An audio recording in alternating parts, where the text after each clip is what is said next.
easy to be negative on the future right now. Averages trend up across all quality of life indicators, yet our physical environment and even humanity itself seem distinctly fragile. Sure, humanity has before confronted many of the challenges we face today. Inequality, deep political divide, distrust of government, democracy fighting to hold its designation as the best of the worst, even natural resource constraints and climate change. Though input factors driving our reality are familiar categorically, their cumulative effects now are exponential. Now we face many challenges, and unlike ever before, we can't just focus on one, we have to solve them all. As we prioritize economic growth, peace, healthcare, and education, our world's economic machine works better, and more people become able to consume like Americans. As we heard from Jared, as China, India, and South America look increasingly American in their consumption patterns, our world's effective population approaches 70 billion, about 10 times our current population. To save humanity, we need radical reinvention of our operating systems. During the Enlightenment era of the 18th and 19th centuries, average citizens of Europe became collectively extraordinary.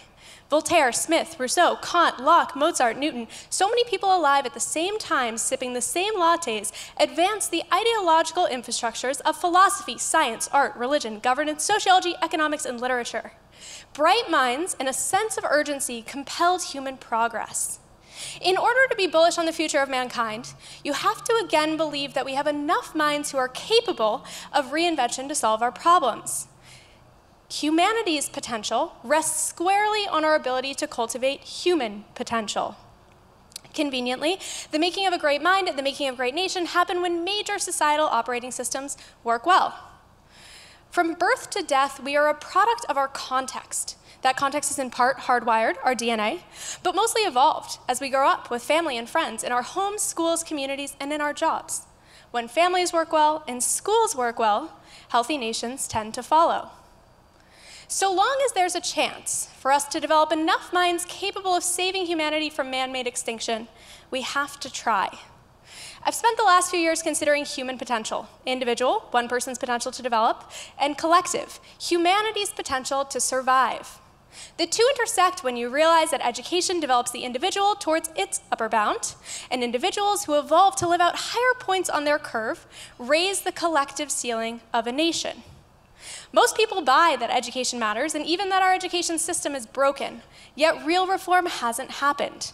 Attempts come from the bottom up, K-7 schools that experiment with project-based learning, internships, and flipped classrooms, or from the outside in, challengers to the traditional college, like the Minerva Project or Thiel's Under-20 Fellowship.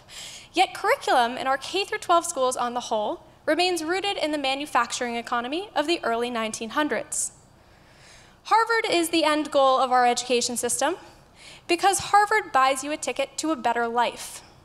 So long as admission to Harvard and its peers constitutes as winning, it makes sense that our K-12 schools train their kids to have the best shot at getting in. Throughout the 1900s, the downward force elite liberal arts schools exerted on K-12 schools grew, first with the SAT, then the SAT subject test, the ACT, and AP tests. So standardized college admissions tests hyper-focus our entire system on content mastery, and our kids learn stuff instead of the skills and abilities they need. Though Harvard was originally designed to serve elites, it's now the effective custodian of our entire education system, a system where change flows from the top down. So when Harvard sneezes, the other elite colleges catch a cold. Then top high schools, middle schools, elementary, even pre-K schools get sick too. So when you're a parent preschool shopping in New York City for your unborn child, you hear about Harvard admission rates. The core misalignment between training kids for college and preparing kids for life stems from Harvard's faith to its original intent of educating elites with a theoretical liberal arts education. Now, preparing for and succeeding in an elite liberal arts environment was once the best preparation for life in our information economy, our economy pre-ubiquitous computation. But today, the elite liberal arts education teaches us how to think for times past, while computers already think for now and for the future. Computers find the information they need to do their reasoning, actually do that reasoning, and then confirm their answers. To thrive in our innovation economy, to work alongside intelligent machines, we have to teach our kids to think beyond the way computers do. Changing how and what we teach starts with changing how and what we measure. Imbellus is building assessments that evaluate how people think instead of what they know. It's easiest to think of our assessments by using chess as an analogy. Chess has a game board, pieces, and rules that dictate possible board positioning. Our assessment takes place in a virtual world, our quote-unquote game board. Our virtual world is a simulation of the natural world. So terrain, plants, animals, weather, the laws of physics and chemistry serve as our pieces, each bringing rules that determine their emergent interactions as our simulated world evolves.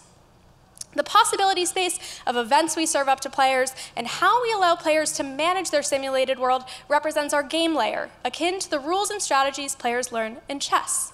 Finally, our assessments layer, how players deal with scenarios they encounter, ties the nature of thinking players do in our virtual world to the type of thinking and work they do in the real world. Through our virtual world, we assess cognitive skills that matter for this century. Skills like problem solving, critical thinking, creativity, imagination, and systems thinking. We look at every click, almost click, and action to understand the essence of how people process, develop ideas, and make choices. Because the standardized testing industry has long relied on subject-specific memorization as a proxy for thinking assumed to be happening behind the scenes, we don't even have clear notions of what skills like problem solving mean. So Imbellus is working with best-in-class firms who leverage these skills across contexts in real life to derive new definitions.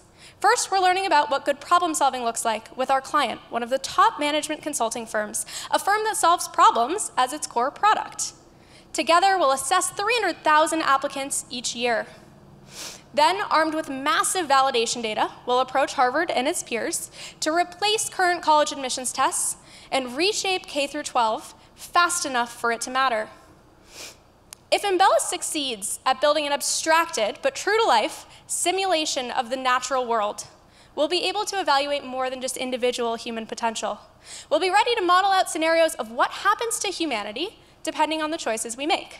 Now, maybe the idea of computing a simulation of the natural world seems far beyond where computation is. It might be right now. But consider the history of human and computer evolution.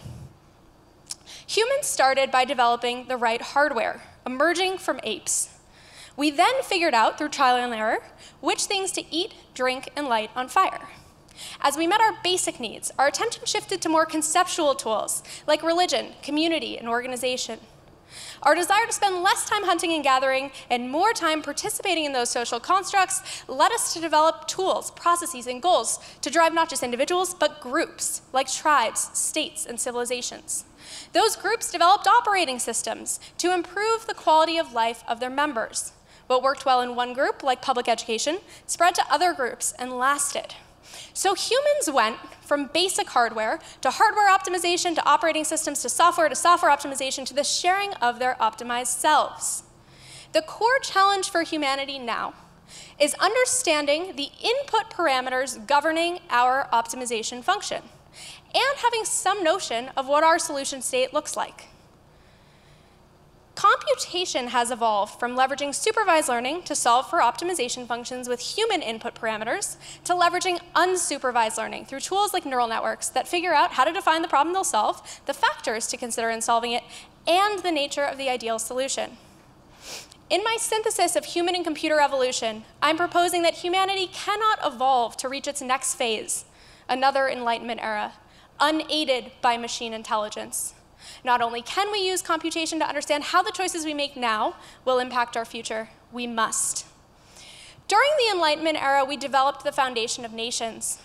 We created operating systems prescient enough that our software systems still run on them today. Grasping how our future will change, understanding and visualizing it enough for it to feel real is hard. But our Enlightenment heroes did just this, with way less data, computation, and history behind them. They understood the critical importance of developing the individual mind to evolve nations. They had the audacity to try to compute the seemingly incomputable. Now we must again have the audacity to try to compute the seemingly incomputable. Only this time, computation is on our side. Thank you and welcome to Imbellus.